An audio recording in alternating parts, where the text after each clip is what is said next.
حضرات گرامی السلام علیکم ورحمۃ اللہ وبرکاتہ۔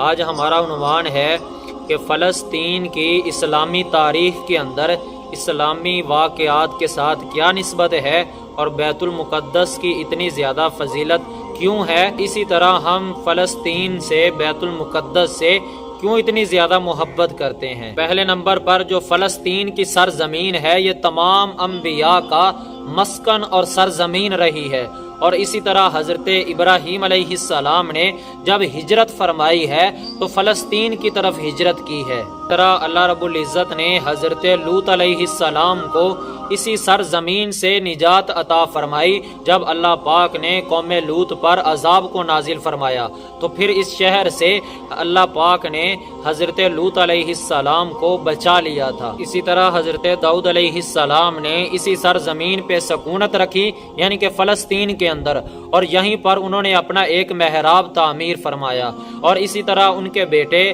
حضرت سلیمان علیہ السلام نے اسی ملک کے اندر رہ کر پوری روئے زمین پر حکومت قائم کی۔ اسی طرح اسی ملک کے اندر یعنی کہ فلسطین کے سرزمین کے اندر یہ واقعہ پیش آیا کہ جب ایک چیونٹی نے اپنی ساتھیوں سے کہا کہ ساری اپنی بلوں کے اندر گھس جاؤ۔ فلسطین کے اندر اسکلان کا شہر ہے، اس کی ایک وادی ہے جہاں پر یہ واقعہ پیش آیا، تو بعد کے اندر اس وادی کا نام وادی نمل رکھا گیا، یعنی کہ چیونٹیوں کا شہر اس کا نام رکھا گیا۔ حضرت زکریا علیہ السلام کا مسکن بھی فلسطین تھا، یعنی کہ یہی شہر تھا، اور اسی طرح ان کا محراب بھی یہاں پر موجود تھا۔ اور اسی طرح حضرت موسیٰ علیہ السلام نے اپنے تمام ساتھیوں سے کہا کہ اس امن والے شہر کے اندر داخل ہو جاؤ۔ اب انہوں نے امن کا گہوارہ کیوں کہا؟ کہ اس شہر کے شرک سے پاک ہونے کی وجہ سے اور تمام انبیاء کا مسکن ہونے کی وجہ سے انہوں نے کہا کہ امن والے شہر میں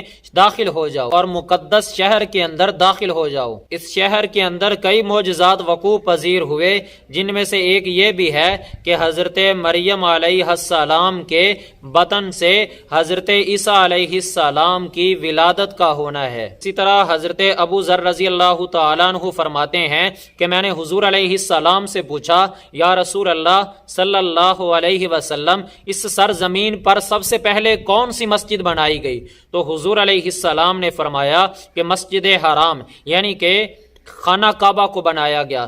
پھر میں نے پوچھا کہ اے اللہ کے حبیب، بعد میں کون سی مسجد بنائی گئی؟ تو حضور علیہ السلام نے فرمایا کہ بعد کے اندر مسجد الاقصی بنائی گئی، یعنی کہ بیت المقدس کو بنایا گیا۔ تو پھر حضرت ابو ذر رضی اللہ تعالیٰ عنہ نے پوچھا، یا رسول اللہ صلی اللہ علیہ وسلم، ان دونوں کے درمیان فاصلہ کتنا ہے، مدت کتنی گزری ہے؟ تو حضور علیہ السلام نے فرمایا کہ ان کے درمیان جو مدت گزری ہے وہ 40 برس کا زمانہ ہے۔ اسی طرح قیامت کی نشانیوں میں سے ایک یہ بھی نشانی ہے کہ جب حضرت عیسیٰ علیہ السلام آئیں گے تو اسی شہر یعنی کہ فلسطین کے اندر ان کی تشریف آوری ہوگی، جو کہ سفید مینار کے پاس ان کی تشریف آوری ہوگی۔ اور اسی طرح فلسطین کا شہر باب لد، اس مقام پر حضرت عیسیٰ علیہ السلام دجال کو ختم کریں گے اور اس کو قتل کریں گے، اور فلسطین سے ہی یاجوج اور ماجوج کا فساد اور قتل والا کام شروع ہوگا۔ اور اسی شہر یعنی کہ فلسطین کے اندر ہی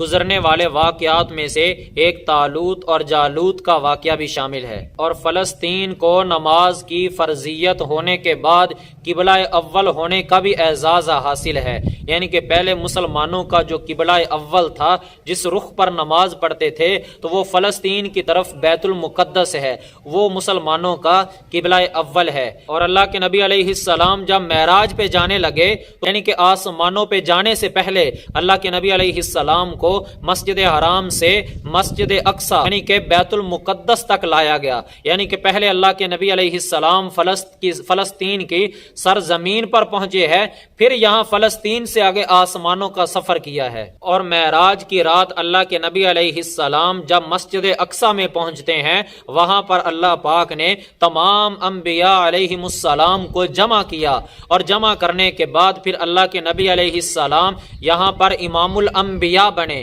اللہ کے نبی علیہ السلام کی عظمت کو بلندی ملی۔ تو اسی طرح تمام انبیاء کا جمع ہونا، یہ پھر ایک مرتبہ تمام انبیاء کا مسکن بن گیا۔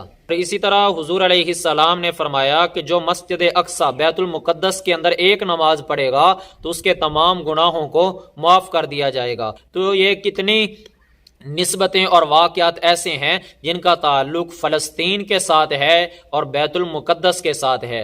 تو اب ہمارے لیے کتنی پریشانی والی بات ہے کہ اب وہاں پر پھر یہودی قبضہ کرنا چاہتے ہیں اور ہمارے مسلمان بھائیوں کو تکلیف پہنچانا چاہتے ہیں۔ جب پہلے ایک مرتبہ یہودیوں نے بیت المقدس پہ قبضہ کرنے کی کوشش کی تو اللہ پاک نے ایک مرد مجاہد کو بھیجا جس کا نام صلاح الدین ایوبی ہے۔ تو 27 رجب کو معراج کی رات تھی اور 583 ہجری تھی جب صلاح الدین ایوبی نے اپنی فوج کو لے کر بیت المقدس کی حفاظت کی اور اس علاقے کو دوبارہ فتح کیا۔ تو اس فتح کا حاصل ہونا اس کی نسبت بھی فلسطین کے ساتھ ہے۔ تو آج بھی دعا کریں کہ اللہ پاک ہمارے حکمرانوں کو ہدایت دے اور ان کی زبان کھلے، اور آج بھی اللہ صلاح الدین ایوبی جیسا مرد کلندر میدان میں لے کے آئے جو آ کر کفر کی آنکھوں میں آنکھ ڈال کے بات کرے۔ تو انشاءاللہ ہماری دعا ہے کہ اللہ پاک وہ دن ضرور لائے گا جب فلسطین آزاد ہوگا، تو انشاءاللہ ہمیں اس دن خوشی ہوگی۔ تو اب ہم لوگ بھی کوشش کریں اور دعائیں مانگیں کہ اے اللہ ہمارے اس قبلہ اول فلسطین کو آزادی اور پریشانیوں سے خلاصی عطا فرما۔ اللہ پاک جو کچھ کہا سنا گیا اس پر عمل کی توفیق عطا فرمائے۔ وآخر دعوانا ان الحمد للہ رب العالمین۔